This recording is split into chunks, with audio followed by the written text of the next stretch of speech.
Sachin Prabhu, would you like to Sacidananda Prabhu, or should you use your full name properly? Would you like to go next? Sure. Om Gyanti Mirandasya Gyananjana Shalakya Chakshurunmilitam Yena Tasmai Shri Guruve Namah. Namo Vishnu Padaya Radhikaye Priyatmane Shri Srimad Bhaktivedanta Narayaniti Namine Panchakalpatarubhyascha Kripa Sindhubhye Vacha Patitanam Pavanebhyo Vaishnavebhyo Namo Namaha. So first of all, I'd like to offer my millions of obeisances unto the lotus feet of my beloved Guru Pada Padma and Nitya Vishwamshpa Sotar Shri Srimad Bhaktivedanta Narayana Gosvami Maharaj. Then I'd like to offer my millions of obeisances unto the lotus feet of all of our Guru Parampara and to all of you. Oh, sorry. I see a number of faces that I recognize, and you all probably don't know me actually, but I recognize you all from various times that you might have come to Houston, or maybe I saw in India. So my pranams unto you. And I remember Madhurat Prabhu, of course, I see you. And Budara Prabhu, who came to Houston many times, and then some of you who came but I never met or never talked to. So thank you all, so much for inviting Haripriya and I to come and speak. It's really quite, when we got the invitation, we were very honored. And I can say that, Didi was very, very sweet. It's probably the sweetest invitation because it would be an automatic no almost if anybody asked us to speak. But the way she sent us the message was very, very nice. And so I thank you for that. I guess I had a very kind of opposite experience probably than Haripriya. Because I was, Haripriya, as you can imagine, she was very pakka and followed everything. And, there was, she fulfilled Gurudev's desires, whereas I was the exact opposite. So if you can imagine a person that is one of those good for nothings that sit on the side and is like, why is this guy over here? That's probably who I was. So Gurudev came to Houston. Actually, Houston was the first stop in America for Gurudev ever in Houston, and he came to our house to stay with us. And the backstory is that my family and I used to go to ISKCON, but we were also probably one of those good for nothing families that went to ISKCON, where we'd show up really late. We'd show up for Aarti and then we'd eat prasad and leave. We never talked to anybody. It was, very much like a general, Hindu family, I guess. And we were just pretty useless, and we didn't follow anything. Chanting is so far like out. At that point, it was like, just go and attend Aarti, fold your hands. My mom would say, bow down, and that's it, leave. So for those of you who know Sriman Vishnu Prabhu, he was obviously in touch with Gurudev at that time. And he was a student at the university. So he had a small apartment. And, Gurudev is coming in 96. And so he's the only one that really knew him. And we knew Vishnu Prabhu from the temple, and he would talk to my parents sometimes because he's a preacher. If you know him, he's a preacher. And my parents probably didn't listen very much, but he was a preacher. And so we had a house. And so he asked my parents, he said, can you host a saint from India? And my parents were like, what? I guess after, I don't know the backstory because I was a kid, but, I guess they agreed. And so I remember one of the first things Gurudev needed to get a visa was that he needed a letter from a family that says we'll take responsibility for him. And so when my dad heard this, he's like, how am I supposed to take responsibility for someone I don't know? And so, you have to send like your bank details, and then you have to write a letter saying, my dad's name is Sushil. My name is Sushil. I take responsibility for Bhaktivedanta Narayana Gosvami Maharaj, and anything that happens in America is my responsibility. And so my dad, not ever doing that in his life, anyways, hands the documents over. So that was a bit unusual for us. And mind you, I'm 10 years old at the time. So when Gurudev first came to our house from the airport, we were told by Vishnu Prabhu that 4 people would be there. So it would be Gurudev, Madhav Maharaj, Brajnath Prabhu, and at the time, Pundarik Prabhu. Of course, if you know how Srila Gurudev travels, he doesn't travel with just 3 people. So my dad brought him home. We were all at home, and we opened the front door, and this is like 25 people. And we're just like, oh my God, what's going on here? And my mom, she obviously prepared prasad for like 5-10 people. And so yeah, it was a bit of a bang, in our house for a week.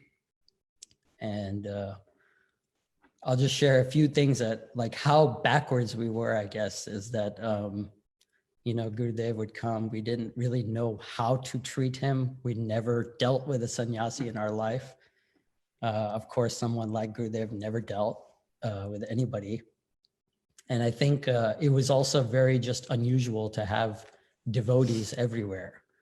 And making international calls. It was so, if you know an Indian, I guess, business family, you'll know that they're very cheap, extremely cheap. And so we had people sleeping like under the couch.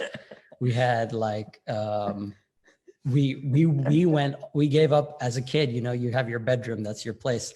We gave up our bedrooms, like we slept all in my parents' room. It was so far out, for us. And then, we never woke up at 4:30 in the morning. So we're all sleeping, and then bang, bang, bang, Mangalarti is like, what's going on? All of us kind of scramble. And it was just such a far out experience for us. And so that was our first experience with Srila Gurudev. And it was a really, I'll tell you another story. So my dad, again, being a very cost conscious person, when we'd have 25 people over for a morning walk, it'd be like, he'd be thinking about the food costs. And when devotees would come over, they'd pick up the house phone. And of course, at that time, there was no cell phones or anything like that. And, like Madhav Maharaj and Brajnath Prabhu, they'd be calling India or Europe, and he would just be thinking about the bill that would come at the end of the month for the long distance charges. So we did all sorts of things. We would hide the phones. We would, it was really very, very interesting. But anyways, going on about Gurudev, it was a really special time. Like if I think about it, which I do a lot, but at the time Gurudev wasn't nearly as quote unquote popular. And so, in the evenings, he would just come and sit on the couch in the house, just walk out of his bedroom. He'd turn on the Indian news channel, and we'd just watch news with him. And then he would talk to my family. And there wasn't any like, oh, these are entering hours, or these are the times you can go and see him, or anything like that. It's more like he just had the door open. I'd walk in, I'd grab something from the room if I needed something. I'd talk to him, and my parents would talk to him. And it was very much like when people say, he became part of your family, is really, really just that. And it's a really special time, actually. So I think, He came back every year. He came back for many, many years. And that's how it was. And that's how I had always experienced it. And after some time, Gurudev would start going to other people's houses. And I remember being a kid, and it started becoming where he would spend 3 days at our house and 3 or 4 days at someone else's house, because people were saying, well, why is he always staying at Sushil Prabhu's house, you know? And Madhurvat Prabhu might remember this, transferring houses in the middle of the week and stuff like that. So in any case, I remember crying as a kid, just saying, like, why is he leaving? Why does he not love us? Why does he go to other people's houses? Who cares about other people? So that was the mentality. You know, Vasanti Didi shared with me some pictures a couple of weeks ago of pictures in the 90s when Gurudev was at our house, because we never took any. But, you know, I was wearing a t-shirt and shorts around Gurudev, and, you know, I never wore a tilak. Like, that was just like, so, you know, I never imagined that I would ever do that anyways. So I guess what I'm trying to make the point is that they talk about like causeless mercy of a Acharya, and it's really, can I get some more? It's really, if there's anybody that could give causeless mercy to, I think our family was very much one of the prime candidates. I wanted to share a couple of random incidents. Unfortunately, I don't have any foodie incidents like Haripriya, but I'll share a few.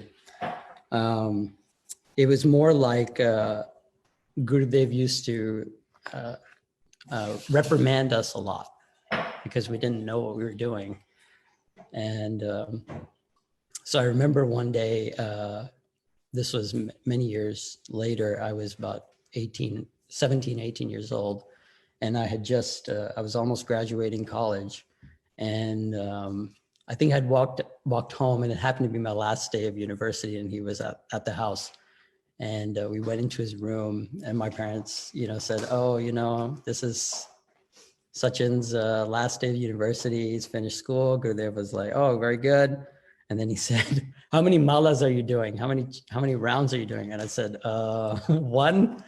And he said, your education, your wealth, your family, all of this is useless. All of this is useless. You're chanting 1 round, you're wasting your life. And I remember thinking, I was walking in with a mood like, yay, I finished university. Like, I'm a qualified person. I'm an adult now, or whatever. And here Gurudev is like, you are, you know, absolutely nothing. And I think I read Walking with a Saint many years later, and that line is actually in the book, and I remembered it very vividly. So that's one of the moments, is like, you know, he, being the grandfather of our family, he was very loving, but also making sure we were on track. And I guess I just want to share one more thing, is that when I think the last thing that Gurudev, the last time I ever saw Gurudev was in Delhi, when his departure pastimes were happening. And I remember my dad and my mom sitting at the kitchen table, and they were like, you know, Gurudev is unwell. And my dad saying, you know, I'm going to go and see him. And I don't really know what happened that time, but I said, I'm going to come with you. And mind you, I never really had like deep attachment to Gurudev, in the sense like, excuse me, like everyone of your calibers, it was more like there was a once a week event in Houston, and I really enjoyed it. And that was it. And but I said, I don't know what happened to me. And I said, I'm going to come with you. And so my dad and I went, and we met him in the upstairs room, for those of you who know, in the Delhi Mutt. And I remember we were building the Houston temple at the time. So Gurudev was very much attached to that project, or very much concerned about what the progress of that project was. So it was really crazy because we got like priority entry. You know, during that time, there was very, very few people that could visit Gurudev. But as soon as like some of the Houston Sangha members walked in, they were like, Gurudev wants to talk to you. So we went in, and Gurudev was sitting on in his bed, and he has, you know, the nose thing attached to him and all that. And it was really, really like grave scene. And they were talking about the Houston temple, and that was really the main part of the conversation. But at the very end, I was standing in the back because, again, I didn't really know much.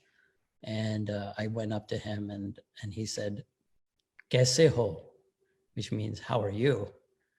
And I just thought, like, here's Gurudev, and there's like hundreds of people outside chanting and remembering him. Here's Gurudev, you know, like the greatest person in the world. And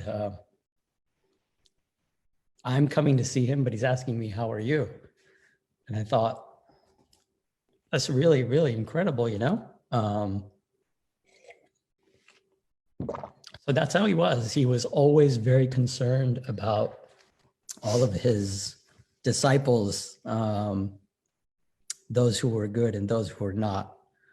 So I think Haripriya and I feel a lot of that throughout our life. I personally feel more presence of Gurudev now than I did when I actually was physically with him, because I'm learning more about him.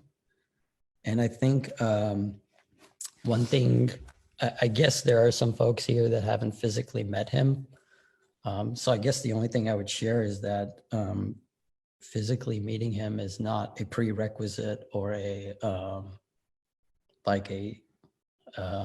requirement for getting to know him. And I think that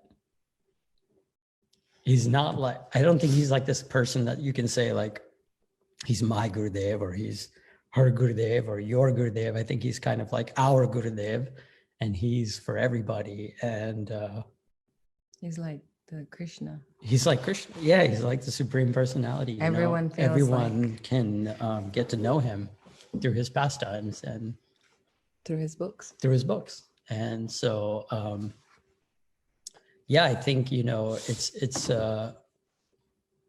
it's really incredible. You can actually get to know him now probably more than ever, because I know for myself, when he was physically present, I probably, I definitely like just underestimated or did not have very clear vision. So, and not that I have it today, but certainly better than before. So with that, I think certainly time, I apologize for taking so much time, but I hope that, you know, these, I know for me, it's like a path down memory road. So I very much appreciate you allowing me to speak and sharing our hearts. Thank you.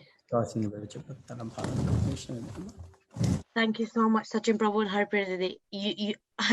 You've put me, I've been in fits of laughter, and now my throat is choked with emotion. And, you know, this is the diversity of Srila Gurudev. He had that with everyone. He became a part, when you met him, he became a part of your life automatically without you even knowing that he was going to do that. And it's just so nice to hear how his darling sons and daughters are now becoming those that are now preaching his mission. And I just want to pick up on something Haripriya said, which was that, you know, you were listening to the disciples of Srila Gurudev, and you said if the disciples are such high class, then what is the caliber of Sri Guru? Who is that? And I think that's our duty, and that's something that really stuck with me today. So I'm just really appreciative of that. So I'm thank you so much.